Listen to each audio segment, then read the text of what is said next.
sleeping with his daughters, and they gave birth to children called the Moabites. And do you know what saves Ruth? When she's married in a family of Naomi, the other co-wife says, I want to go back home. Ruth says, where you go, I will go. Where you lodge, I will lodge. Your people will be my people. And the most important thing is, and your God will be my God. So if you want me to cancel me, then my God should be your God. How can you benefit from a God who is not your God? You must be willing to get from my God. And from the God of Naomi, what happened? Ruth was saved. There's no way you can talk about Jesus Christ without talking about Ruth. She became the grandmother of Jesus Christ. Yet she had come from a family of reproach, a tribe and a place where God wipes his dust from the feet. The Bible says that after God has walked here and there and has been a blessing to the people, when he's tired and he has gathered some dust, he removes the dust from a place called what? Moab. But Ruth did not stay there and now said, I must remain a Moabite. No, she said, I must cross families, and the favor caught up with her. Praise the name of the Lord. Amen. So what am I saying here? Scripture reading and a memory should be given to such a people as an assignment. If they cannot obey, let them do what? Go. Are we together? Amen. And the last one is integration. What is it? And here you realize that the structure of the local church should be used in maintaining accountability, because we do not want to become substitute psychologists. As in, after everybody has failed outside there is when they say, let's go to the church. After they have failed there, they would rather begin with the church, so that after the church has failed is when they can go to the other side. And the church can never fail, because God has never failed. Has God ever failed? God cannot fail. Are we together? Sometimes church discipline may be required. Matthew chapter 18 verse 15. Church discipline may be required. Church discipline may be required.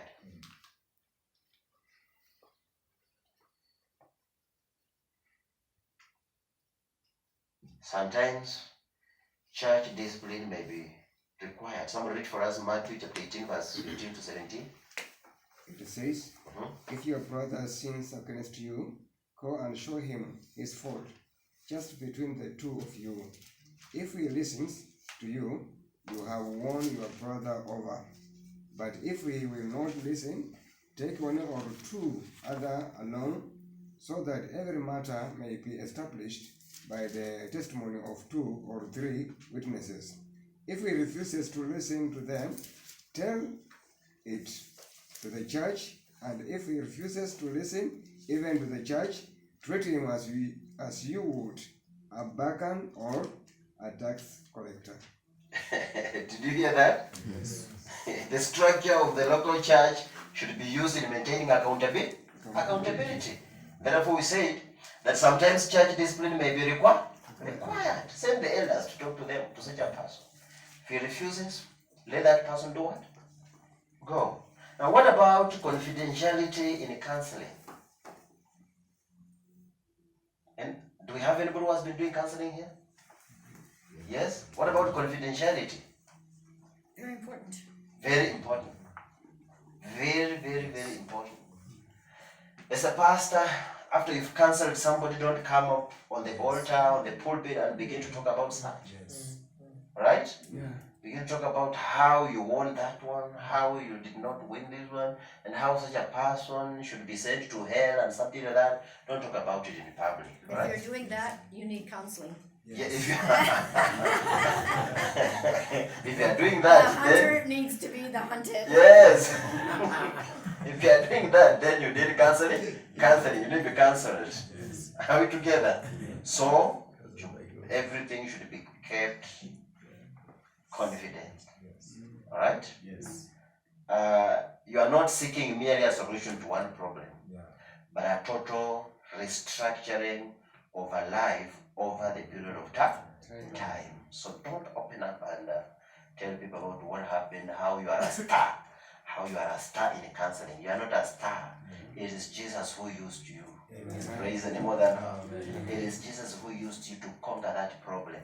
Therefore, don't bring it to the altar because you are seeking favor or fame or something like that. Avoid it at whatever cost. Because you are not seeking merely a solution to one problem, but a total restructuring of life over the period of time. Because as a pastor, for the past few years I've been a pastor, you will realize that if you're not confident, if you cannot keep a secret, then people in your church will be seeking counseling from other pastors. And who loses here? It is you who will lose. So this is for your own good as a pastor. Did you get that? Yes. This is for your own good. Make sure that confidentiality is maintained, because you're not seeking merely a solution to one problem, but a total restructuring of the life over the period of time. And many people will always be referring people even from outside to come to be counseled by you, and that will give you room for evangelism. Are we together? And also make sure that new godly habits are built over the time. Ephesians chapter 4 verse 13 to 14. New godly habits are built over the time. Because here both of you, both you and the counselor should have realistic expectations. So new godly habits are built over the time. Remember, you're bringing in a stranger, you're bringing in a Gentile with different habits. You must be ready and willing to include them in the body of Christ. And here, new godly habits are built over the time. Praise the name of the Lord. I'm going to read for us Ephesians chapter 4 verse 13 to 14. Ephesians 4, 13, 14. Until we all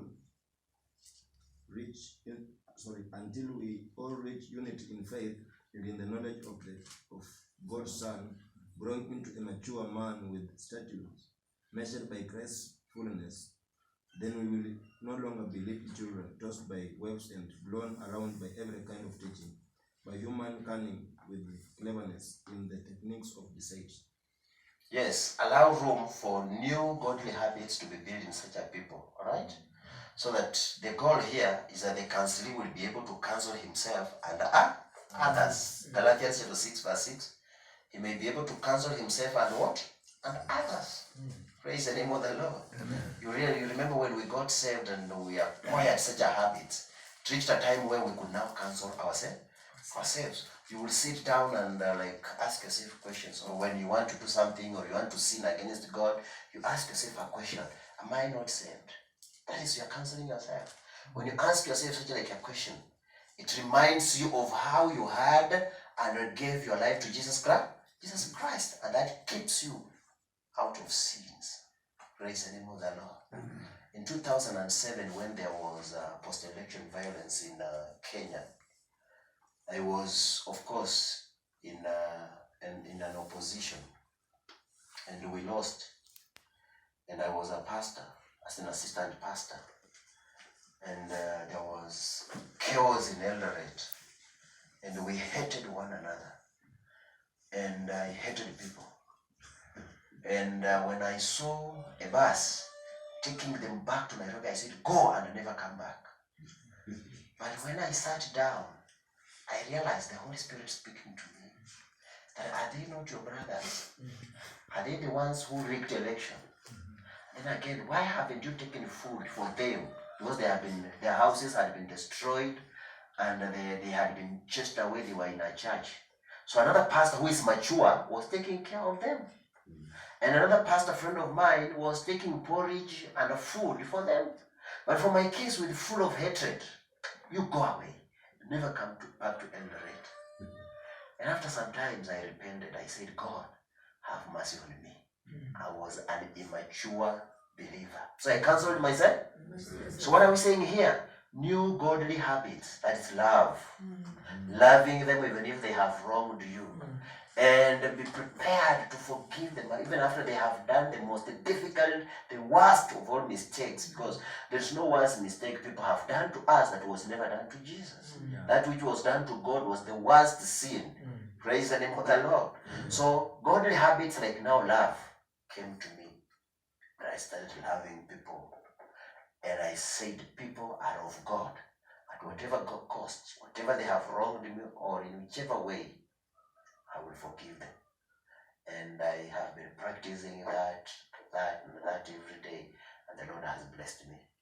Praise the name of the Lord. So what is the goal? The goal is that the counselee will be able to counsel himself and others. Galatians chapter 6, verse 6. Galatians chapter 6, verse 6, the Bible says, "Let him who is taught the word share in all good things with him who teaches." And verse 7, Let him come up again. "Let him who is taught the word share in all good things with him." Share in all good things. The other interpretation here, Yes. I put it like this: let him that is taught in the word communicate unto him that teacheth in all good things. Yes, in all good things. That is in love, in peace, joy, making sure that all God's people are at peace, making sure that goodness, mercy, grace dominate. Exactly. Praise the name of the Lord. Because what about God? Look at how merciful He was to us. Look at how He gave up His life for our sakes. Who are we? Who are we not to forgive? Praise the name of the Lord. Amen. Who are we not to forgive? Thank you very much. Thank you for listening.